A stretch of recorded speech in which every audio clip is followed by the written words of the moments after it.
안녕하세요. 결혼 5년 차 워킹맘입니다. 제가 요즘 대리만족하며 통쾌하게 보는 인생 드라마가 있어요. 바로 전희경 작가의 Dear My Friends인데요. 갑자기 프로그램을 시리즈로 찾아서 왜 다시 보게 됐냐면 어느 날 우연히 채널을 돌리다 마주했기 때문이에요. 나문희 할머니가 국을 끓이다가 침을 뱉어서 휘젓는 장면이 나와요. 이 드라마 등장인물 중에 신구 할아버지와 나문희 할머니가 부부로 나오는데 신구 할아버지의 캐릭터는 아주 꼬장꼬장한 가부장적인 남편의 대명사고 나문희 할머니는 평생 그런 남편의 비위를 맞추며 사는 착한 아내로 나오죠. 그런데 나문희 할머니가 자식들도 다 시집 장가 보내고 남편과 둘이 살면서 남편에게 반기를 들기 시작해요. 예를 들면 신구 할아버지가 생선 가시까지 다 발라서 숟가락에 얹으라고 하면 밥상 앞에서는 비위를 다 맞추는 척하지만 밥상을 차리기 전에 침을 뱉고 휘저는다거나 코를 판 손으로 나무를 묻혀 밥상에 올리는 모습이 있는데요. 제가 거기에 홀려서 드라마를 다시 찾아보게 됐어요. 제가 왜 이런 모습에 통쾌함을 느끼게 되었냐고요? 신구 나문희 님이 연기하신 캐릭터가 저희 부부랑 너무 닮아 있기 때문이에요. 특히 저희 남편은 현대판 신구 할아버지라고 해도 과언이 아닐 정도예요.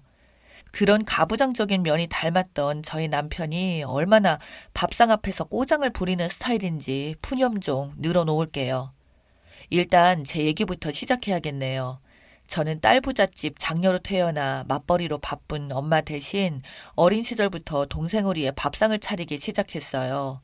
그러다 보니 자연스레 부엌을 드나드는 일이 많아졌고 맛이 있든 없든 요리와 가까워지게 됐죠. 결혼 전에는 학업을 이유로 동생들과 유학을 떠나 자취를 하면서 자연스럽게 제가 밥상을 도맡아 차리게 됐고, 그러면서 요리 실력은 점점 더 좋아질 수밖에 없었어요. 거기다가 대식구의 밥상을 차리면서 더불어 손도 커졌어요. 또 결혼 후에는 주변 친한 이웃들을 불러서 요리도 해주고, 양이 많으면 나눠 먹기도 하면서 제 음식 솜씨는 자연스레 입소문을 타기 시작했어요. 땡땡 엄마 음식 솜씨는 장금이라고 하면서 말이죠. 어린 시절부터 맏딸이라 보조 요리사로 엄마의 요리하는 모습을 지켜보다 보니 어느새 제 취미는 음식을 만드는 게 될 정도로 틈틈이 다양한 요리를 시도하며 맛에서 즐거움을 찾았어요. 결혼 후에는 이 모든 노하우가 쌓이면서 휴가를 내거나 여유가 생기는 날이면 평소에 하기 힘든 각종 김치를 담그는데 달달한 깍두기부터 오이 소박이, 겉절이 파김치까지 종류별로 밑반찬을 준비하기도 하고요. 청매실과 황매실이 나오는 시기에는 매실청을 담가서 1년을 준비하기도 한답니다. 그리고 특히 남편이 해산물을 좋아하기 때문에 한 달에 한 번은 꼭 수산시장에 가는데요. 각종 해산물을 사와 씻어서 냉동해 두고 자주 요리를 해 먹는답니다. 특히 제철 맞은 해산물은 생물 그대로 활용해서 별미를 만들어 먹기도 하는데요. 봄철 살이 꽉 찬 암캐를 사서 쪄먹는 것은 기본이고, 살아있는 새우를 만나거나 싱싱한 전복을 만나면 전복장이나 새우장을 담가 먹기도 합니다. 또 외식을 할 때는 음식이 맛있으면 맛을 최대한 음미했다가 집에서도 그 맛을 내보려고 노력하는데요.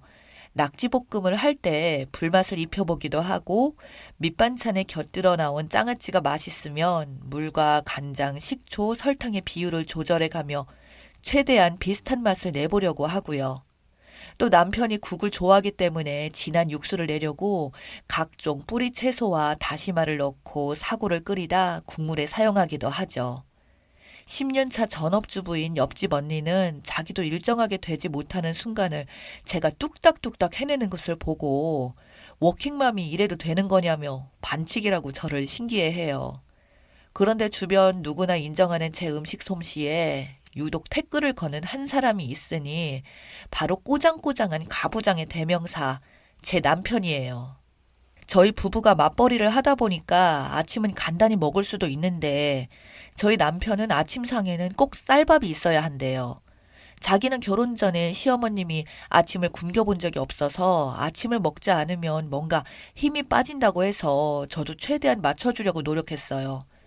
그런데 출근 준비로 바쁘다 보니 아침은 맛보다 속도를 중시하게 돼서 바쁘게 뚝딱뚝딱 아침 밥상을 차려주고 애들을 준비시키고 있으면 한마디 툭 던졌죠. 아, 아짜! 소금 몇 숟가락 넣었어? 그래서 애들 옷을 입히다 말고, 그래? 하면서 국을 맛보면 제 입맛에는 괜찮은 거예요. 그래도 짜다고 하니 얼른 다시 끓여주면, 맛이 이게 뭐야? 왜 이리 싱거워? 맹물 탄 것처럼.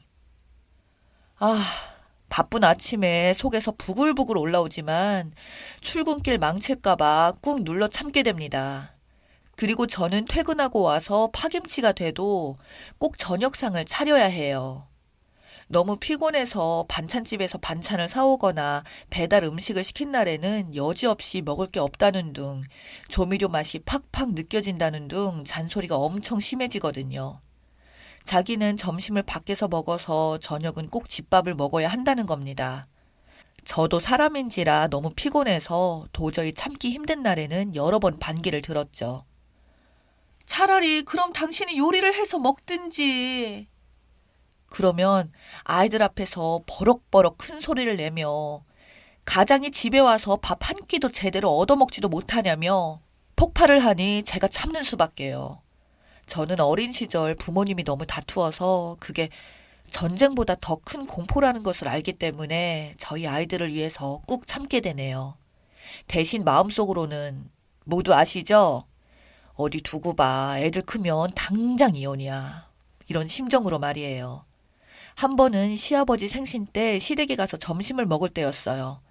남편은 시어머니가 차린 밥상을 앞에 두고 맛있어. 연발하면서 감탄하고 먹는 거예요. 어린 시절부터 길들여진 자기 엄마의 밥상이니 더없이 맛있겠죠.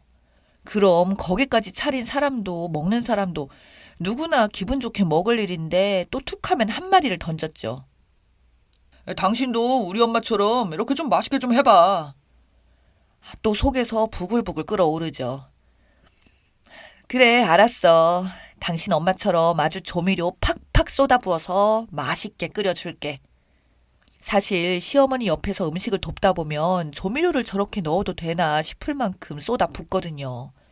그래서 그런 밉상 멘트가 늘어날 때마다 저는 남편 국이나 반찬에는 특별히 며느리도 모르는 비법이라는 미원을 아주 팍팍 넣고 있습니다.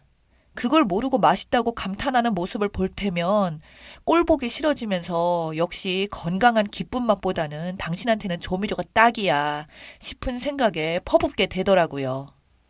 저희 부부는 남편의 지방 순환 근무로 어쩔 수 없이 1년에 2번 평균 석 달 정도 떨어져 지내고 있어요. 신혼 초에는 혼자 회사 숙소에서 밥 차려 먹고 지내는 남편이 안쓰럽기도 했는데 살면 살수록 이런 밉상 행동이 나아질 기미가 보이지 않으니 오히려 잘 됐다 싶기도 했어요. 본인이 직접 밥을 해 먹어 봐야 아내가 차려주는 밥상이 얼마나 귀한지 알게 되겠지 싶어서 말이죠. 그런 시간을 보내고 돌아오면 반찬 투정은 더 극에 달했으니까요. 자기가 혼자 있는 시간 동안 제대로 먹지 못한 걸 저에게 보상받기라도 하든 말이죠. 여러 반찬을 내놔도 맛있는 반찬을 칭찬하기보다는 꼭 부족한 한 가지를 찾아 트집을 잡아요. 생선이 맛있게 구워져도 맛없다고 버리고 그래서 다음번에는 좀 더 익혀서 내놓으면 바싹 좀 익히지. 그래서 또 그 다음번에는 아예 생선즙이 다 빠져나가게 바싹 말리고 구워 내놓으면 역시나 투덜대죠. 너무 바삭한 거 아니야? 이런 식으로 맛없다고 투덜대는데 그냥 대충대충 차려야겠다는 생각만 들더라고요. 당신한테는 바싹 구운 생선 대가리도 아까워 이런 심정으로요. 어떤 노력에도 불구하고 남편의 밉상 멘트는 계속될 거니까. 이제는 밥상 차리는 게 점점 더 싫어져요. 저를 위해서 단 한 번도 밥상을 차려본 적도 없는 인간이 말이죠. 혼자 살 정도면 밥도 하고 반찬도 해먹을 줄 알 텐데 저랑 같이 있으면 절대로 부엌에 들어가질 않아요. 밥상을 차리는 아내의 노고를 알만도 할 텐데 맛있다고 칭찬 한번 고맙다는 표현에는 무척 인색했어요. 그러면서 밥이 질다는 둥 대다는 둥 반찬이 싱겁다는 둥 짜다는 둥 음식을 평가를 해서 맛없는 음식으로 만들어버리죠. 아이들은 옆에서 엄마 밥이 최고라며 아주 맛있게 먹고 있는데 말이죠. 그래서 가끔은 저도 속으로 저주를 퍼부어 아내의 수고를 이렇게 얕잡아 보는 당신 같은 인간은 혼자 돼서 평생 거름뱅이처럼 맛없는 음식이라도 구걸하면서 먹게 될 거라고 말이죠. 사실 남편의 이런 모습에는 시어머니의 태도가 크게 한몫했어요. 집 분위기가 대체로 가부장적인 데다 시어머니는 남편이 부엌에 들어가는 꼴을 절대로 못 보세요. 어쩌면 그런 환경에 이 사람을 이렇게 만들었나 싶어서 받아들여야지 하다가도 시시콜콜 본인은 꼼짝하지 않고 이러쿵 저러쿵 삿대질을 할 때는 환장할 지경이에요. 당장에 숟가락 젓가락을 얹은 일부터 치우고 설거지하는 일까지 그는 절대로 손가락 하나 까딱하지 않을 정도라니까요. 저도 처음에는 이것 좀 도와줘, 저것 좀 도와줘라고 했죠. 그런데 매번 항상 일일이 다 시켜야만 겨우 하는 신용을 하니 나중에 싸움밖에 안 되더라고요. 그래서 아이들한테 밥상머리 교육을 하는데 일부러 남편 들으라고 자꾸 가르쳐요. 이제 와서 남편을 바꿀 수 없으니 남편 있을 때 듣고 느끼기라도 하라고 한 끼의 식사는 맛있다, 아니다로 평가하는 게 아니고 모두 누군가의 수고로 차려진 밥상이니까 항상 감사하는 마음으로 먹어야 한다고 말이죠. 그리고 숟가락, 젓가락 정도는 직접 놓을 수 있다는 것과 다 먹고 나면 자기 그릇 정도는 싱크대에 가져다 놓으라고 해요. 나중에 커서 누군가의 귀여운 딸 고생시키지 말라고요. 더불어 저 또한 며느리한테 욕먹지 않으려고 말이죠. 평일에는 하루 한 끼, 주말에 하루 세 끼 이상 밥상을 차려야 할 때가 있어요. 먹지 않고 살 수는 없으니 이 끈을 놓지 못하는 이상 부엌에서 요리하는 여자로 살아가야겠죠. 그런데 요리가 취미라고까지 말했던 제가 이 남자 때문에 요리가 점점 더 싫어지고 있었고 스트레스를 풀어야지 고민하던 차에 이렇게 훌륭한 드라마 속 통쾌한 명장면이 제 앞에 나타나 줬네요. 물론 오래전 방영했던 유명하기도 하지만 제 입장과 처지가 비슷한 장면이 나왔는지 이제야 자석 끌리듯 끌렸던 모양이에요. 아내의 밥상에서 제대로 밉상인 신구 할아버지한테 통쾌한 복수를 하며 밥상을 차리는 나문희 할머니를 보면서 말이죠. 사실 지난 주말에도 어김없이 밉상 멘트를 하길래 모방을 해봤어요. 그런데 그걸 맛있게 먹고 있는 모습을 보니 속으로 진짜 통쾌하긴 하더라고요. 앞으로도 남편의 진상짓을 멈추지 않으면 다시 도전해 보려고요. 드라마 속 나문희 할머니처럼 침도 뱉고 코도 풀고 조미료도 쏟아붓고 화장실 갔다가 씻지 않은 손으로 나무를 비빌 때 팍팍 묻혀보고 말이죠. 대신 남편에게 예의상 미리 마지막 경고를 해줬어요. 여보, 내가 요즘 엄청 재밌게 보는 인생 드라마가 있는데 거기 나오는 신구 할아버지, 나문희 할머니가 어찌나 밥상에서 반찬 타령을 하고 할머니한테 가부장적인지 나중에 음식을 깜빡 빠뜨리고 화장실 가서 볼일 본 손으로 남을 묻히고 소심한 복수를 하더라고. 그런데 그런 복수가 통쾌함이 없으니까 나중에는 결국 못 참고 어떻게 한 줄 알아? 이혼한다고 통보도 안 하고 집을 나가버렸어. 그래서 신구 할아버지가 아내를 찾다 찾다 못 찾고 집에 돌아와서 혼자 밥한다고 쌀 씻으면서 혼잣말을 해. 이렇게 두고 갈 거면 밥 짓는 거라도 가르쳐주고 국 끓이는 법이라도 알려주지. 당신이 자꾸 이런 식으로 나오면 나도 언젠가는 나문희 할머니처럼 될 수도 있어. 그땐 먹고 싶어도 못 먹는 밥이 될지도 모르니까 감사하면서 맛있게 먹어. 라고 말이죠. 그 뒤로 남편의 반찬 투정은 여전하고요. 제 버릇 어디 가겠어요. 하지만 한 가지 버릇이 생겼다면 제가 밥을 준비하고 있으면 자주 주방을 기웃기웃 거리더라고요. 이렇게 여러분들에게 속 시원하게 털어놓으니 다시 한번 더 한결 후련해지네요.